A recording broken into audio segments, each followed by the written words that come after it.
পরিবর্তন কাকে বলে জানিস? তাহলে শুন, তোর মেসেজের অপেক্ষায় বসে থাকা মানুষটা এখন আর কারো মেসেজের রিপ্লাই করে না। তুই কখন ফেসবুকে অ্যাক্টিভ হবি সে আশায় বসে থাকা মানুষটা এখন নিজেই ভালো করে ফেসবুকে অ্যাক্টিভ থাকে না।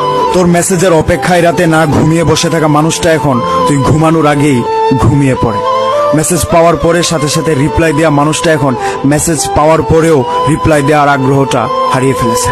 একদিন কথা না বললে যে মানুষটা রাতে না ঘুমিয়ে সকাল করে দিত, সেই মানুষটা এখন রাতে ঘুমানোর সময় তার ফোনটা অফ করে ঘুমায়, যাতে করে রাতের ঘুমে তাকে কেউ ডিস্টার্ব না করে।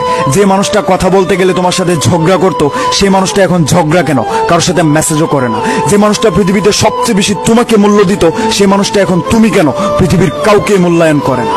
দুঃখ সুখ সবার জীবনে থাকে, কেউ প্রকাশ করে কেউ করে না, তবে হ্যাঁ আমি প্রকাশ করি। তার মানে এইটা নয় তোর প্রতি এটা আমার দুর্বলতা। একটা কথা মনে রাখবে, এটা তোর প্রতি আমার আবেগ কমে যাওয়ার আগাম বার্তা। কোনো একজন জ্ঞানী লোক বলেছিল যে অতীত থেকে কিছু শিখো, তাহলে জীবনে অনেক কিছু করতে পারবে। তবে ওই ভদ্রলোক এইটা বলেনি যে অতীত নিয়ে আঁকড়ে থেকো না। আমার জীবনের সবচেয়ে বড় ভুল ছিল তোর অতীত নিয়ে আঁকড়ে থাকা। তবে আমি দেরি হলেও এটা বুঝতে পেরেছি তুই আমার জন্য ছিলি না। ভালো থাক দূরে। Good bye.